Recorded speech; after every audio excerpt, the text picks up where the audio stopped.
ଧୋଇଗଲା ଜାମୁଘାଟ ପୋଲ ଉପର ମୁଣ୍ଡରେ ଲଗାଣ ବର୍ଷା ଯୋଗୁଁ ଉଦଳା ବାଲେଶ୍ୱର ରାସ୍ତାର କଇଁସାରିଠାରେ ଥିବା ଜାମୁଘାଟ ପୋଲ ଧୋଇ ଯାଇଛି।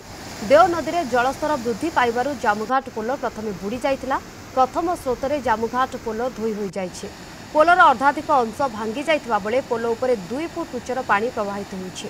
ଫଳରେ ଉଦଳା ବାଲେଶ୍ୱର ମଧ୍ୟରେ ଯୋଗାଯୋଗ ସମ୍ପୂର୍ଣ୍ଣ ରୂପରେ ବିଚ୍ଛିନ୍ନ ହୋଇପଡ଼ିଛି। ଉଭୟ ପାର୍ଶ୍ୱରେ ଲୋକେ ଅଟକି ରହିଥିବା ଦେଖିବାକୁ ମିଳିଛି। पोलर अवस्था बर न कह भल प्रत्येक वर्ष खर्च होउची किंतु वर्षा दिने जदि ऊपर मुंडर पानी आसिला यातायात ठप विपद संकुल अवस्था रही कौन कह जाई परियो पानी वर्तमान आनुमानिक पोल ऊपर